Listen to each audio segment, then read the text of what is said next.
Hallelujah. It's been 7 years since na last talk ko doon sa Grace, and I remember, andyan na naman si Pastor Art. Nasa harap ko na naman. Pagka nandiyan po si Pastor Art, alam niyo po, parang nagsishake ko yung mga daliri ko. Pero pagka kaharap ko na si Pastor Amina, sabi nga ni Pastor Esther, huwag kang magsasalita ng ano, mag-gulpi ka. Lumalakas yung tuhod ko. Well, anyway, kung nakikita niyo po kung sumasayaw pag kumakanta, hindi po ibig sabihin na wala po akong problema. Punong-puno po ako ng problema kung alam niyo lang po. Kanya nga lang, kilala ko po yung Diyos na pinaglilingkuran ko. Sineset aside ko muna, diyan ka muna. Kasi kahit ano pong gawin natin, hindi po aalis ang problema. Tama po ba? Pero pag winorship mo muna si Lord, diyan ka muna problema, then God will give you increasing of understanding kung paano mo sasagutan yung mga test papers mo, paano mo lulusutan, i-handle, bibigyan kanya ng strategy. No? Praise the Lord. Alam niyo po, every time gumagawa po ako ng mensahe, pinag-uusapan po namin ni Pastor Fred, talagang puyatan ho. Lalo na pagka andyan si Pastor Amina. Anong kinalaman niyang verse na yan dyan, ha? Yan po yung translator ko. Sige, Tagalogin mo. Ita-translate ko. Yung secretary ko po yan eh. At hindi ko po tinatawag na pastor yan. Ang tawag ko po dyan ay nanay. No, hindi ko po tinatawag na pastor. At ayokong tawagin pastor. Bakit to? Gusto ko relational. Kasi pag may pastor, may barrier eh. Gusto ko may relasyon kami. Yan, nakakatakbo ko. Yan. And every time na pinapagalitan ako niyan, lalo na nung late niyang nalaman na ako ay nagkasakit dahil nag-drive, galit-galit, tumawag sa akin. Alam mo bang may bibigay sana ako ipagpe-pray sa'yo, kaya lang, wag na! Wag na! Hindi kaya ng katawan mo. Alam niyo po ba, pinaparinig ko sa asawa ko, naka loudspeaker, tumatawa ako. Alam niyo bakit? It's music to my ear. If you want to grow, then you will receive kahit rebuke. I want to grow eh. So, kapatid, pagalit pa more, ayan. Alam niyo po, ngayon ko lang po i-confess to sa inyo ha. Mula po ng elementary nag-aral ako hanggang nag-college, pinakamahusay po ako. Believe me. Pinakamahusay ako. Lalo na nung nag-aral po ako sa UP Diliman. Ayan, ngayon pala nalaman. Sa Abelardo Hall, music. Ayan. Ako yung pinakamahusay. Pinakamahusay hong mangopya. Yan. At hindi ko akalain, nung napunta ako ng Windwatch, sabi ko magagamit ko pala rito. Kasi unang declare, lista-lista, gaya-gaya, ngayon, kopya-kopya. Pero kahit anong husay po ng kopya ko, ngayon ko lang napatunayan, kailangan pala nag-aral ako noon. Kasi hindi ako nag-aral eh. Meron ng pastor dito na hindi ko gumagaya-gaya kahit anong gawin ko. No? Yung pagka nagsasalita siya, parang pinipitas niya yung bunga ng bayaba sa puno. Pag nag-i-English, patuwing nag-i-English, sabi ko, saan niya kinuha yun? Ang ginagawa ko na lang, yung mga nahuhulog na bunga, yun na yung pinupulot ko. In real talk po, pag kinain mo na, ang pangit itong pakinggan ng English. Pero, sabi ko, Lord, ano po yung mensahe? Kaya pala dinala po ako kami ng mag-asawa doon sa night watch. Sabi ko, Lord, kasi ang topic doon is Father. And praise God, Father's Day. Happy Father's Day po. And happy birthday po. Ninong. Okay. Hindi ko po akalain, marami po sa atin ay kilala po talaga ang Father, Son, Holy Spirit. Yan. Bugbog na bugbog tayo niya sa study. Pero dito ko lang po napatunayan, iba pala. Kasi bakit po?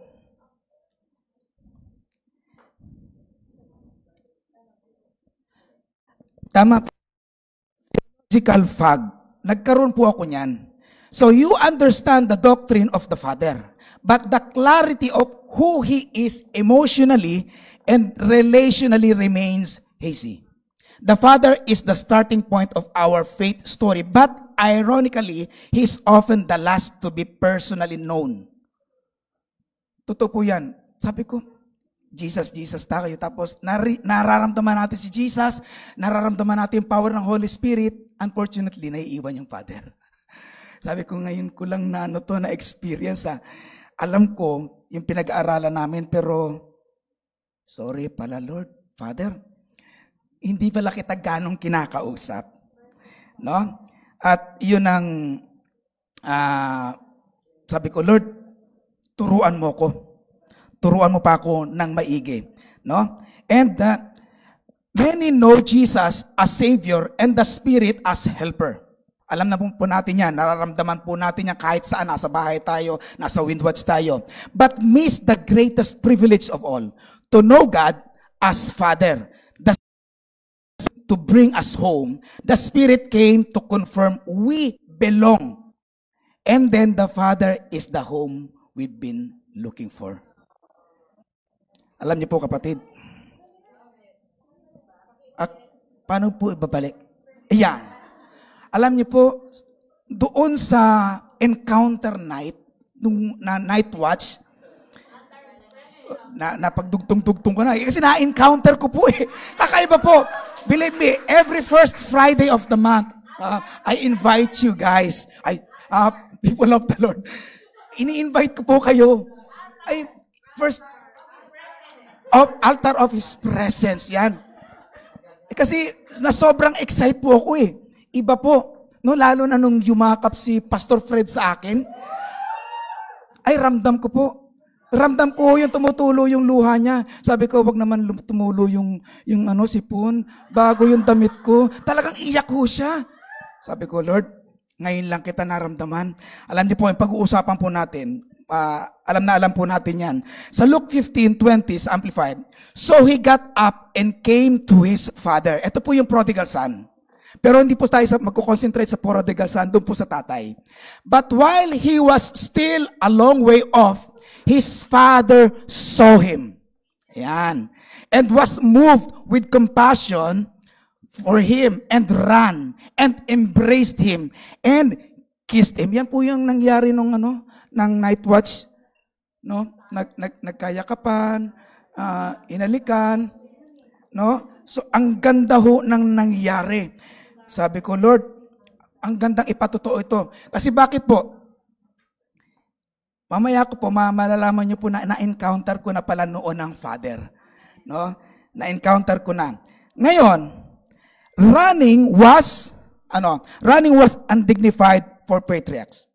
In the culture, men of status, especially elders or fathers, never run in public.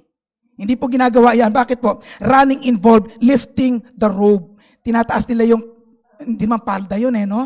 So kaya nga po mahaba yung kanilang mga damit, hindi po dapat makita yung mga legs, yung paa lang. No? Which exposed the legs. Shameful act in Jewish custom. Acting like a child or servant, not a respected figure. No? Ayon po kay William. No? Nawala. Okay, sige, sorry. Yan. So yan po. So to run was considered undignified and humiliating. For a father to run, it meant laying down his social honor and reputation. May gumawa na po bang tatay niyan? May ginawa na po bang tatay niyan? And believe me, ngayon magbabago po yung inyong perspective. Ayan. Yes. To run was considered undignified. Kahiya-hiya po sa kanila. So, yung iba hindi ho ginawa. Pero ito, yung tatay na to, yan ho yung ginawa ng Diyos eh. Yung ama. Pero created lang tayo, pero He sent His one and only begotten son. No? Only one. I-imagine nyo po, may anak kayo, tapos isa-sacrifice nyo, isa nyong anak para doon sa 10. Hirap po eh. So, ito po, pinamagatan ko pong Perfect Father. And, meron pong subtitle, The One Who Ran So I Could Come Home. Alam niyo po ba, ay kinuha ko mula nung word ng Lord sa akin through Pastor Fred. Now, ito ang key problem. Fatherlessness, spiritual and emotional. So today's generation is not just studying with material needs.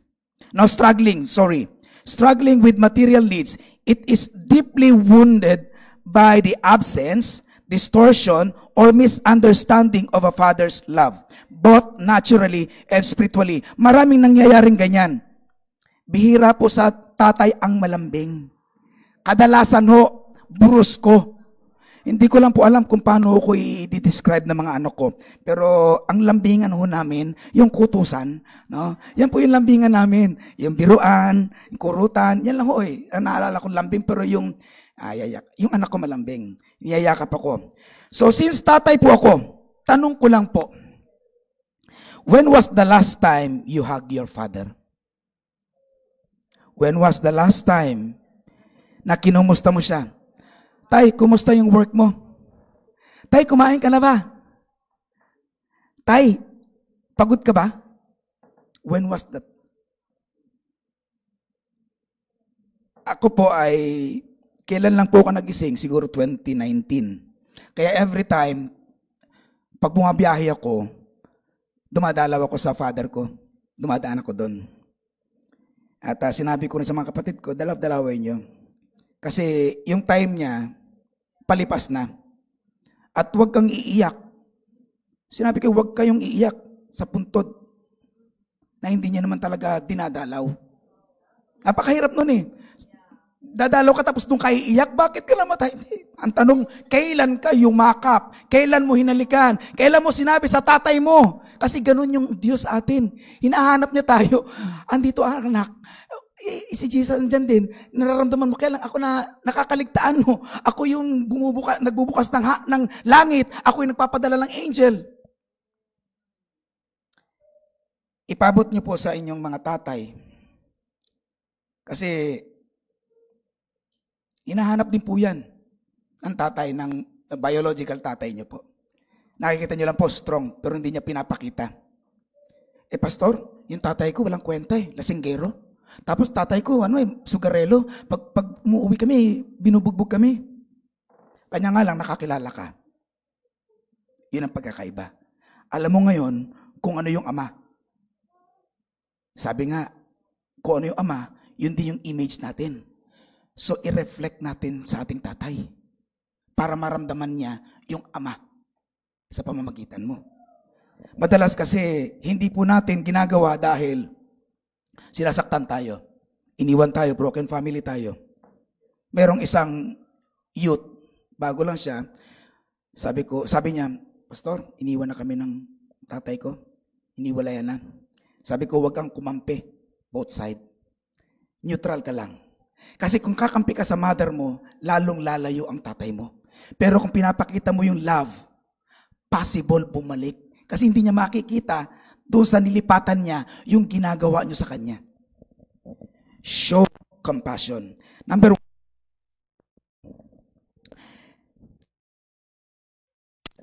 He carries compassion. Sabi po ng Psalm 103 verse 13, as a father has compassion on his children. Tama? Amen? Wala si Pastora Chris. So the Lord has compassion on those who fear Him. So mag-concentrate tayo sa word na compassion. In Hebrew word is rakam. Tama po ba, Pastor? Rakam. Okay. This word is related to the Hebrew word for womb, indicating a deep, tender, protective love. Alam mo yung nasa tiyan, binibigay lahat ng sustansya. Tapos hindi pwede mabunggo. Di ba? Ganon kaalaga yung nanay maging yung tatay, no? Doon sa tiyan, yung kasi hindi pwedeng maano yun eh. So in ancient Israel, the concept of rakamim reflects God's covenantal mercy. A love that chooses mercy over judgment. Kung tutusin, kung judgment ng pag-uusapan, ilang beses ka na nagkamali sa Ama? Ilang beses ba? Mula kaninang umaga hanggang ngayon, ilang beses tayo nagkamali? No, hindi naman tayo napingot. Grabe, ang compassion ng Diyos, magbabago rin yan. Magbabago din yan. Ganyan ang Ama natin nasa langit. And God does not just feel sorry for us. Ulitin ko. God does not just feel sorry for us. Bakit? He suffers with us. Nung sinend niya si Jesus, He suffered. No? This kind of compassion is active. It moves Him. It makes Him embrace the broken. So, tingnan natin yung illustration. Yung illustration na itong picture na to, yung mag-ama. No? A child once broke his favorite toy and ran crying to his father. Meron po bang ganyan? Tumakbo sa ama, tapos pagdating sa ama, sinampal, pinalo, ang mahal ng bili ko dyan, sinira mo lang. Diba? Meron pong ganyan na magulang. Meron pong ganyan. Pero, ito, but sat down and tried to fix it with him. He joined his pain. That's what God does for you. Yan ang ginawa ng Ama. Finix tayo para ma-reconcile ulit tayo sa Kanya. No? Maibalik yung ganda ng toy. Yung Ama, no? Gawa siya ng gawa. I remember, yung tatay ko, gumagawa ko kasi ng relo yun eh. So every time gumagawa siya ng relo, tinuturuan niya akong gumawa ng relo. O mali yan, ganyan, ganito yan. So, medyo maliit lang pasensya ko noon eh. Pag hindi ko na magawa-gawa, binibitawan ko. At ang kagandahan niya, pag binitawan ko, sinisira ko ulit. Ayan. Pero ngayon, okay na. Nakopya ko na yung paggawa ng relo. Kaya kung meron pong sirang relo dyan, relohero po ako. No? Paggawa niyo lang po sa akin. At kung wala naman pong sira, sirain niyo para may magawa ko. Well, stop hiding your pain from God. He is not a fault finder. He's a burden lifter. Cry out and let His compassion carry your weakness. Madalas kasi tumatakbo tayo sa kapitbahay. Tumatakbo tayo sa kung kani-kanino. Tumakbo muna tayo sa tatay. Yung kayang gumawa ng miracle. Kasi alam na natin wala solusyon eh. Alam natin dead end. So bakit ka tatakbo sa tatay? Sa kapitbahay, sa kaibigan? Tumakbo po muna tayo. Kung sinabi ng doktor, wala nang solusyon, huwag kang tumakbo sa second opinion. Yes, hindi ko sinasabing huwag na kayong pumunta. Pero takbo muna sa tatay. Pa-pray. Meron po tayong Monday to Sunday, Miracle Nights. Okay? Takbo muna kay tatay. And then, pa-second opinion. Okay? Second principle, ang bilis po natin, kasi meron pong may Monday celebration eh. Okay? So, He carries covering. Sabi po ng Luke 15:22, but the father said to his servant, quickly. Nakita niyo po yung quickly. Hindi yung sinabi ng father na, sige, ihanda mo muna, mamaya na, o bukas, paglalabang ka ng magandang damit. Quickly. Bakit kaya? Sabi, bring out the best robe for the guest of honor and put it on him and give him a ring for his hand and sandals for his feet. Kasi in time na yon, pag ikaw ay suwail sa magulang, tapos bigla kang bumalik, may consequences eh. Hindi pwedeng maunahan yung tatay ng kapitbahay. So ang tendency, inunahan niya na yung yan na po ang ginawa ng Diyos Ama. Bago tayong mamatay na may pagkakasala, He sent His one and only Son. Kaya nandito ka ngayon. Nanonood ka ngayon. Bakit? Sinend agad ni Jesus para ma-save ka. Ganyan kamahal tayo ng Ama. So, concentrate tayo doon sa best robe. In Jewish culture, this robe represent identity. Honor and restoration. It was not just any robe. It was reserved for esteemed guests or family. Ganun ka-special. Covering one's shame was a major act of redemption. Clothing had deep covenantal meaning. Pansinin nyo lang po si Joseph. Grabe. Kaya silos na silos yung Silos na silos yung mga kapatid. Kaya silos na silos yung kapitbahay mo. Bakit? Iba yung binigay sa'yo. Iba yung nakikita nila sa'yo ngayon. Ay, wala yata akong kausap. Grabe. No? Isipin nyo na lang po, yung mantle ni Elijah. Di ba? Simbol lang yon. Pero nung hinampas niya yung tubig, kung paano maghampas si Elijah, yun na rin si Elisha. Okay? The Father doesn't just forgive. He restores. He covers your sin with honor. He doesn't expose your past. Sinabi ba ng Diyos? O ikaw, magnanakaw ka kahapon eh. O ngayon, save ka na. Tapos, pinaglandakan ba yung kasalanan mo? Hindi nga alam ng kapitbahay mo eh. Hindi nga alam ng kapatid mo na sugarol ka. Tama? He doesn't expose your past. He robes you with new identity. So, imagine nyo na po, nakasuot ka ng pangsuot na pampreso. Illustration, imagine a prisoner set free. Pinalaya na siya. Pero suot-suot mo pa rin yun. No? Suot-suot mo pa rin. So until someone gives him new clothes, he still carries the mark of his past. But God doesn't let you walk around in rags of regret. He gives you the robe of righteousness. Kaya ka nga nakakalakad ng naka-chin up eh. Pansinin niyo po, naka-jacket na. Diba? Iba na yung nakikita sa'yo. Hindi nakikita yung past mo. Ang kadalasan kasi, nagsiself-pity po tayo pag naman problema. Tapos, sasabihin mo, parang di naman ako mahal ng Diyos. The moment na humihinga ka, kapatid, mahal ka ng Diyos. The moment na humihinga ka. So don't keep wearing the guilt God already covered.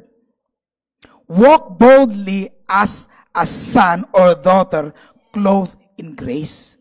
Alam niyo po ba, pag suot niyo yung grace ng Lord, napakaganda niyong tignan. At hindi lang maganda, payaman ka ng payaman ng itsura. Alam niyo po, pumunta lang sila kapatid doon sa Japan, ang tingin ko ngayon sa kanya, Hapon eh, hindi Pilipino eh. Kasi bakit? Ang nare-recall ko yung Japan, tapos tinan mo yung mata niya, singkit. Hapon. Pero walang Hapon ganyang katlaki.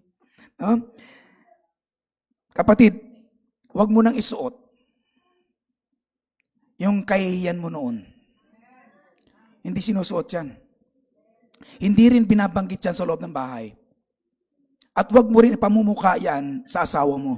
Dati kang ganito eh. Kasi pag pinamukha mo yan, ganon ka rin. Isinuot mo rin yung luma.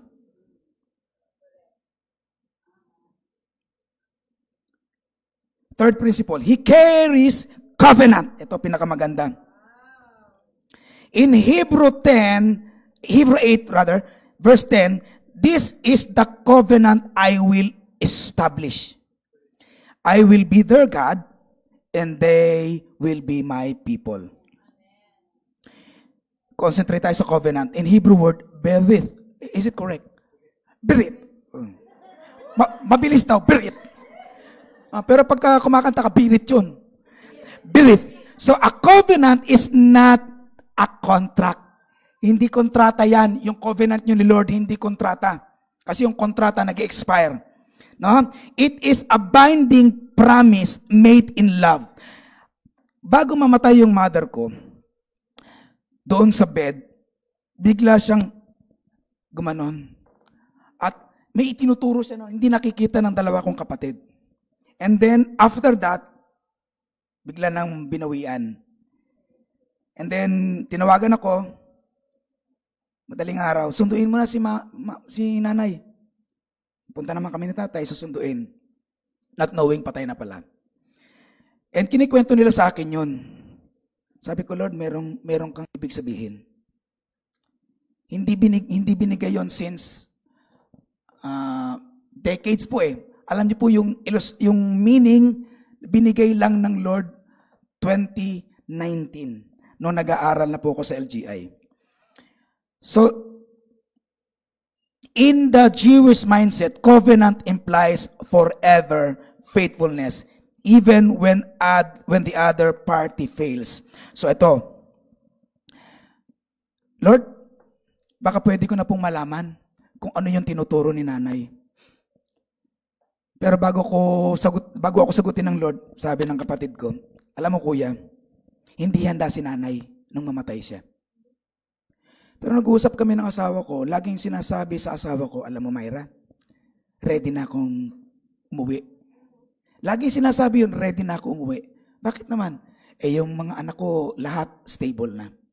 So ready na ako umuwi. Kasi ang mother ko ay supernatural na nabuhay na hindi dapat siya aabot ng ganong edad. Hindi rin siya dapat magkakaroon ng anak kahit isa. Hindi pwede bawal yung plastic something yung sakit niya na hindi pwedeng magbuntis. Delikado. I don't know kung anong tawag doon. Parang may plastic something. Parang ganun po. So, ano po kami? Supernatural babies. And then, sabi ng kapatid ko, hindi siya handa. Hindi po, ayaw kong tanggapin. Nung nag-aral na po ako, andyan na supernatural na. Nung naintindihan ko na po yung supernatural na tinuturo ni nanay, Pastor Amina, nanay ko, doon ko naintindihan, sabi ko, Lord, I'm ready. Ano po ba yon? Sabi ng Lord, sabi ng nanay mo, remember our covenant, Lord.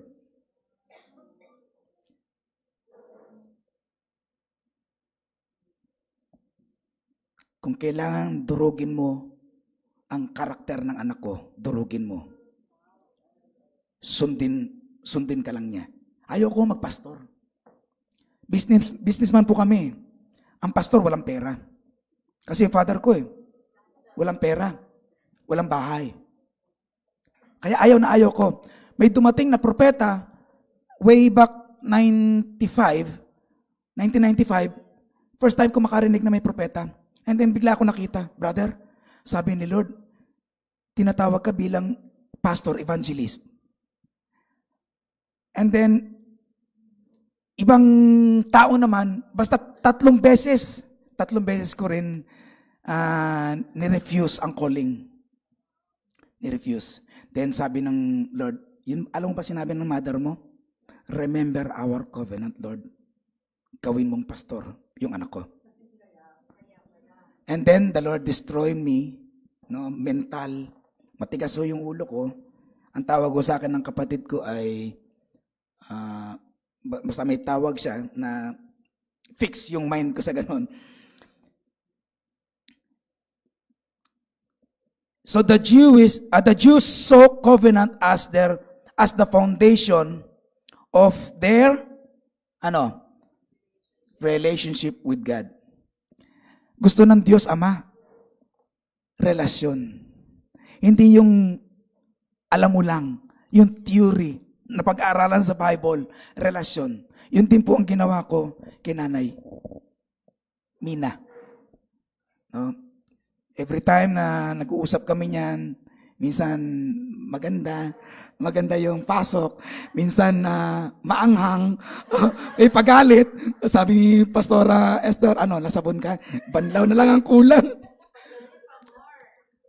Pero tuwan-tuwa po ako every time na papagalitan ako. Kasi nakikita ko yung sarili ko, mali pala yun, sablay, nakukorek ako. Kasi kailangan ng isang tao na tinitignan natin para i-correct tayo. Kasi kung wala kang mentor, hindi tayo makukorek Hindi naman kasi lagi po supernatural ang correction. Gumagamit ang Diyos ng tao. No? Matakot ka na pag gumamit ang Diyos ng kambing. Di ba? Para i-correct ka. Nakakatakot yun. Di ba? Magpapakita sa'yo kambing, automatic, tapos magsasalita pa. So remember. And then, eto na. Pumunta na kami ng night watch. Pinag-aralan, tinuro ni Pastora Chris yung altar of His presence. At Father, puro Father muna. Father, talagang majority ng topic namin is Father. Sabi ko, first time to puro Father. Bihira si Jesus, saka bihira si Holy Spirit, puro Father. And then pinaliwanag niya, sabi ko, oo nga no, bakit hindi ko kinakausap si Father, puro si Jesus, saka si Holy Spirit.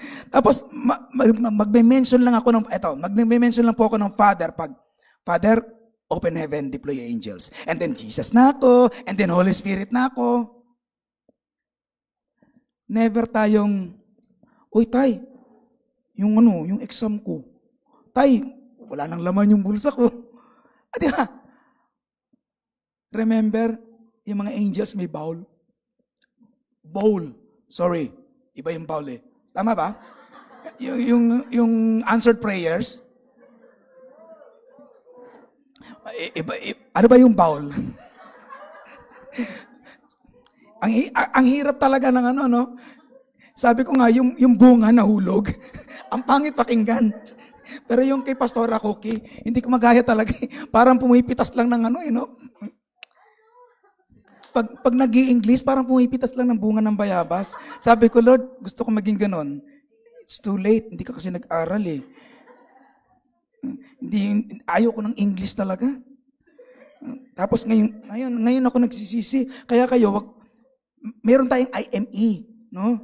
Tapos meron tayong mga OSG, mag-aral po tayo. Kasi soon, patatayuin ka eh. Tapos, ay sayang, di ko na pag-aralan yun. Nakakaya po kay Father. Di ba?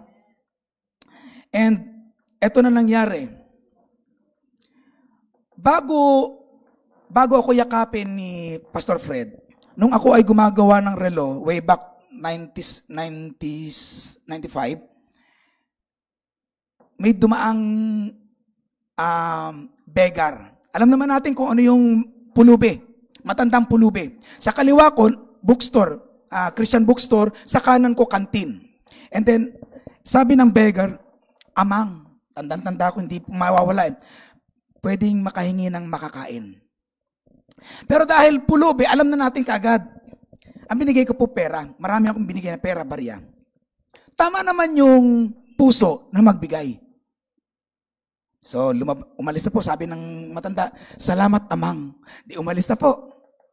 First time ko pong makarinig ng word na, ano ba yung hiningi ng matanda? Yung hiningi ng matanda, pwedeng makahingi ng pagkain. Hindi ko alam siya hiningi ng pera eh. Sabi ko, pagkain nga pala, andito yung kantin. Hinabol ko po uli. Paghabol ko po, eto na. Manong, sandali. For the second time, lahat ng pera ko sa bulsa, dinukot ko na. Binigay ko. Alam niyo pong ginawa? Ginarap ako.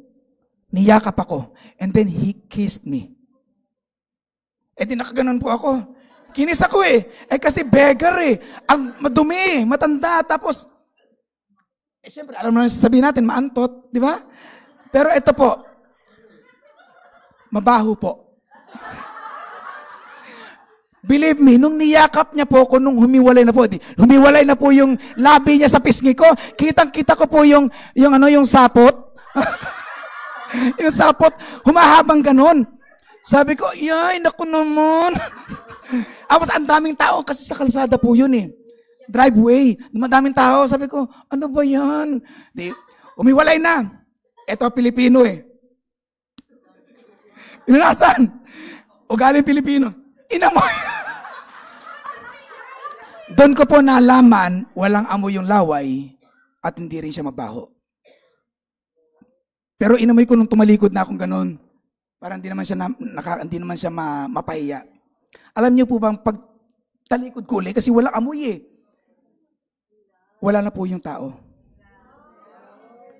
Wala na po siya.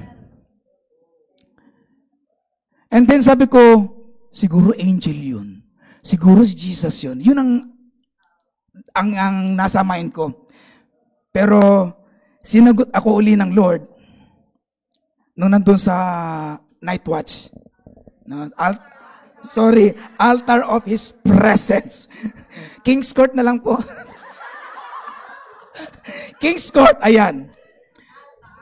Kapatid, that moment, hindi na ho naalis sa isip ko. And then, ito po yung binanggit nung niyakap na ako ni Pastor Fred. Umiyak ko siya eh. Sabi ko, ba't iyak to? Kasi umiyak talaga eh. Hindi ko lang, iyakin pala to. And then, ito malupit. Alam niyo po ba sinabi niya? Welcome back. Welcome home. Hindi po ako iyakin, pero sabi ko, Lord, yun din yung pagyakap sa akin. Anak, niyakap niya ako eh, ng pulubi. Kahit nagkamali ka ng second time, mahal pa rin kita. Niyakap niya ako. Ngayon, doon nagdugtong-dugtong nung niyakap ako. Alam mo ba anak, sabi niya, ako yung pulubi. Niyakap kita. Mahal kita kahit nagkakamali ka. Minsan we obey, but based on our terms. Based on our terms. If you obey God, 100%. Partial obedience is 100% disobedience. Hindi po pwedeng partial eh. Full. Kasi full tayong minahal ng Ama. Full niyang binigay. So anchor your identity not in what you do, but in whose you are. You are in covenant with a perfect Father who never lets go. So you don't have to live like an orphan when you were made to be a son. Yan ho yung binitawan ni Pastora Chris na hindi ko makalimutan. You don't have to live like an orphan when you were made to be a son. Anak ka. Huwag mong baguhin ang istorya. Anak ka. Huwag ka nang magduda. Kaya sabi ko, Lord, sorry. And na-remind ako ng Lord, nung niyakap ako, tama na yung ginagawa mo, Ama. Tama na anak yung ginagawa mo. You obey completely. Tama naman ho yung, may puso naman magbigay eh. Unfortunately, mali yung ginawa ko sa sinabi. Ang hiningi ay pagkain. Ang binigay ko pera. Correct? So yun po yung storya ng buhay ko nung ma-meet ko ang Father. Sabi ko, Lord, now I know, ikaw pala yun, Tay. At ang sarap ng pakiramdam nang nayakap mo na pala ako noon.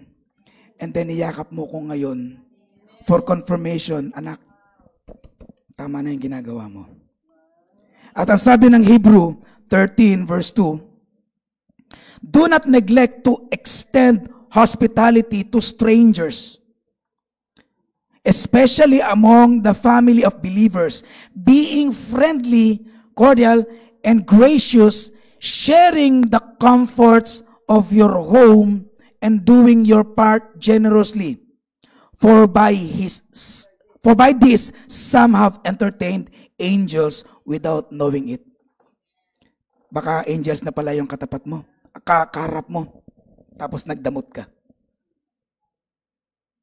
Minsan, nagpa-pray si Sister Pia. Kailangan yung susi align doon sa padlock. Pwedeng pumasok ang any key sa padlock. Unfortunately, hindi mo ma-unlock. Kailangan align bago ma-unlock. Same thing din. Possible nagpapakita na yung mga angel. Unfortunately, hindi mo na-receive dahil parang mali ang ginawa. So, ang take-away promise natin, nasa promise na po tayo. No matter how far you've gone, your Father is already running toward you. Not to punish, but to restore. Not to shame, but to embrace. If you return, you'll never meet anger. Only open arms. Yan po yung ginawa namin. Open arms. Grabe din yung iyak ni Alain. Sabi ko, katakot-takot na luha na nasa balikat ko, Lord. Hindi ko na alam kung luha pa ba yun o sipon. No? Sabi ng Jeremiah 31 verse 3, I have loved you with an everlasting. Hindi limitado, everlasting love. He drawn you with unfailing kindness. Sa mga kapatid, pwede pong invite kong mag-stand and not just lalabas sa bibig nyo yung declaration. Personally nyo po.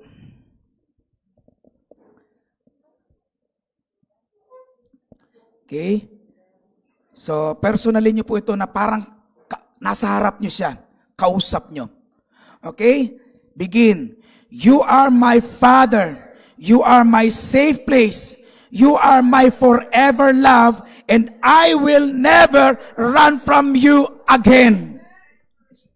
Praise the Lord. Heavenly Father, I'm asking favor in the name of Jesus that you open the portal of heaven and unleash angels, ministering angels sa bawat family na nandito, sa bawat trabaho na iniwan nila, pamilyang iniwan nila, yung negosyo na hindi gaanong improve. Father, I'm asking, extend your arms, Lord, sa kanilang loved ones, sa kanilang financial crisis, sa mga may sakit, extend, Father. Alam po ninyo, Lord God, na mahal namin ang aming mga anak. Pero kung gaano namin kamahal ang aming mga anak, mas mahal mo sila. Kaya hindi kami mamamroblema. Lord, we love you. We honor you. We praise you. In Jesus' mighty name, amen.